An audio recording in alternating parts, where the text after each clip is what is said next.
Bebe sendiri berkebangsaan Swedia dan Mibu berkebangsaan Indonesia. Loh, kok bisa beda? And it goes a little something like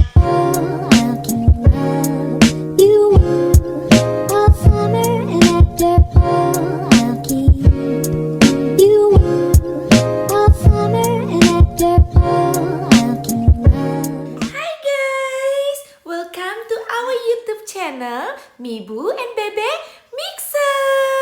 Kita mau kenalan dulu, mungkin semuanya belum pada kenal. Hai, aku Barbie Nova.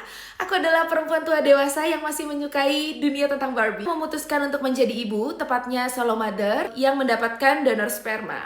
Nah, ini namanya Luwaijet Himmel. Bebe adalah bayi pertama Indonesia dengan 4 darah campuran. 2 campurannya dari Mibu, Arab Brazil, dan 2 campurannya lagi dari si pendonor, yaitu Danish dan Thailand. Tapi Bebe sendiri berkebangsaan Swedia dan Mibu berkebangsaan Indonesia. Loh, kok bisa beda? Jadi di sini ada untuk mengurus sertifikat kelahiran itu namanya state hall. Jadi namanya state hall. Waktu itu Mibu pergi ke situ dan Mibu bertanya, apakah anak Mibu akan mendapatkan CNP langsung? CNP itu seperti nomor penduduk untuk orang yang berada di negara ini. Terus mereka bilang nggak bisa karena anak Mibu harus mengikuti warga negara Mibu dulu, baru nanti didaftarkan mendapatkan resident permis. Itu udah beres, pergilah Mibu ke KBRI dengan hati gembira, dengan rasa penuh keyakinan karena sudah membaca regulasi, Indonesia itu memperbolehkan hanya anak ibu saja. Tapi ternyata kenyataan pahit harus Mibu terima pada hari itu. Posisinya waktu itu Bebe masih berusia sekitar 2 minggu. Dan diinformasikan bahwa negara Mibu tidak bisa memberikan nationality buat Bebe karena Bebe tidak punya ayah. Dan Mibu kebingungan dong. Jujur aja, saat itu Mibu dalam kondisi tidak baik-baik saja karena Bebe sedang mengalami kolik. Wonder Week, witching hour, which is Mibu juga habis postpartum. Thanks God, Mibu gak kena baby blues. Tapi honestly, Mibu kena postpartum depression setelah pulang dari KBRI. Aku langsung telepon psychiatry Mibu. Tanpa AIUEO, Mibu bilang, anak aku gak dapet nationality. Terus dia cuma tanya, kamu di mana? I'm still in front of my country embassy. Can you go back home first? Take your time, calm yourself, and then we talk again later.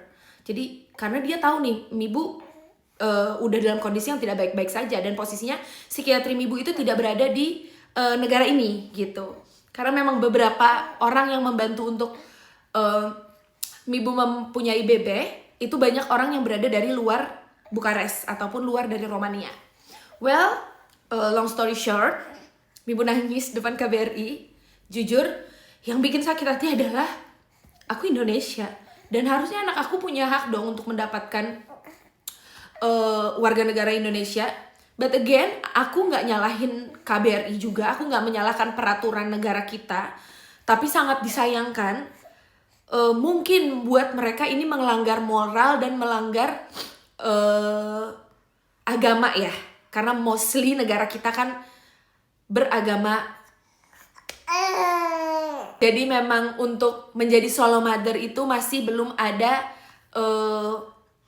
peraturannya masih sangat abu-abu. Dan di saat itu Mibu nggak bisa berpikir jernih. Jujur, Mibu hanya merasa kayak kok seperti didiskriminasi, dan teringat kembali saat momen waktu Mibu hamil dan kolega Mibu dari negara Mibu itu bilang, kamu akan kesusahan ngurus surat-suratnya karena kamu memutuskan untuk jadi solo mother. Dan ya, itu benar gitu. Jangan sampai perjuangan Mibu dan Bebe harus berakhir dengan tidak baik. And then Mibu ngobrol sama psikiatri dan psikiatri Mibu cuma bilang, let's talk to the doctor. Akhirnya kita ngobrolin sama dokter, bla bla bla bla bla bla. Diputuskan untuk menghubungi si pendonor. And yeah, this is what happened with us. Menurut Mibu, selain Bebe adalah anugerah terbesar di hidup Mibu, karena nggak semua orang yang merencanakan untuk hamil dan punya anak bisa langsung diberi anak. Dan thanks God again, si pendonor mau membantu untuk memberikan nationality. Udah gak tanpa pikir panjang, Mibu cuma bilang, kamu boleh gak dateng, kita ngobrol, kita bicarain. Walaupun sebenarnya ada regulasi, saat menjadi pendonor, mereka tidak bisa memberikan nationality. Tapi back again to the pendonor gitu. And lucky me, pendonornya baik, mau kasih nationality. And then kita urus semuanya. Dan akhirnya sampailah di hari ini, tanggal 10 Juni 2025. Kita ambil paspor Bebe. Dan kita ready untuk traveling the world, untuk brain development Bebe. Kenapa kok prosesnya panjang banget? Yes, karena emang gak sebentar ya ngurusnya. Kalau di Eropa, menjadi ibu tunggal itu boleh banget. Menjadi ibu tunggal itu wajar banget. Anak mendapatkan nama family ibu. Dan negara Mibu bukan refuse ya, tapi lebih tepatnya tidak memberikan kejelasan saat Mibu make sure. Kalau misalnya saya apostil, saya lakuin semua syarat-syarat yang kalian minta, apakah pasti mendapatkan nationality? Jawaban dari KBRI waktu itu adalah belum tahu, enggak tahu juga. Sedang Mibu harus cepat menyelesaikan CNP atau Resident Permit buat BB sebelum 6 bulan. Karena kalau misalnya lebih dari 6 bulan, Mibu akan kena denda karena tidak melaporkan kelahiran anak. Dan Mibu juga akan kehilangan child support dari negara ini. Okay, back to the story. Setelah kita deal untuk bikin surat, kita buatlah declaration paper.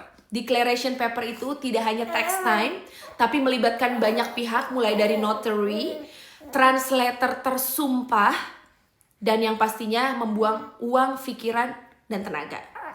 Untuk declaration paper sendiri itu menghabiskan sekitar 100 euro.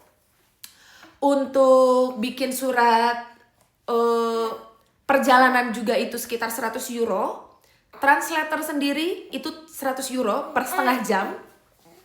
Dan setiap melakukan tanda tangan dan surat menyurat apapun, translator tersumpah wajib hadir. Karena Mibu bukan orang sini, si pendonor bukan orang sini. Mondar-mandir, barulah kita bisa mengajukan the new birth certificate lagi. Tapi itu free, nggak bayar untuk update-nya.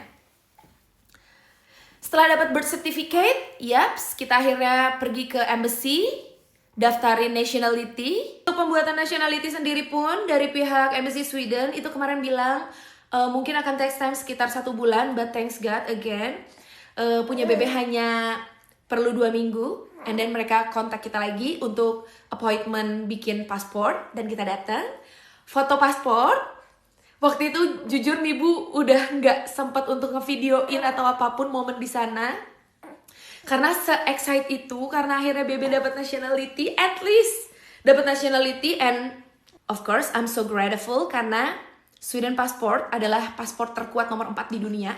Otomatis Bebe bisa pergi ke 84 negara tanpa menggunakan visa. Setelah semuanya selesai, kita nunggu, dan ternyata tepat 1 bulan paspornya jadi, tapi ya itulah, Mibu itu kurang informasi. Dan ini semua Mibu jadikan pengalaman dan pelajaran. Ternyata kalau cuma jemput paspor, itu nggak butuh bikin appointment, tapi Mibu nunggu sampai dapat jadwal appointment, sampai akhirnya Mibu email Embassy Sweden. Dan mereka bilang, untuk menjemput paspor anak kamu nggak perlu bikin appointment, kamu datang aja. Gitu. Dan kita agak terlambat 10 hari, but we are so happy now. Karena kita bisa jalan-jalan. And then once again, congratulations for you. It's okay, walaupun kita berbeda, he's still my baby. So, kalau kalian ada pertanyaan atau ada yang mau kalian tahu, kalian boleh taruh di kolom komentar. Untuk alasan kenapa Mibu memilih untuk menjadi solo mother by choice, nanti akan Mibu ceritain di video selanjutnya atau di video lain lah. Yang pasti, I'm so happy to be Louis mother, and I'm so proud to be a solo mother by choice. Thank you for watching. Don't forget to like, share, and subscribe this channel. Say what? Tak? Bilang apa? Terima kasih.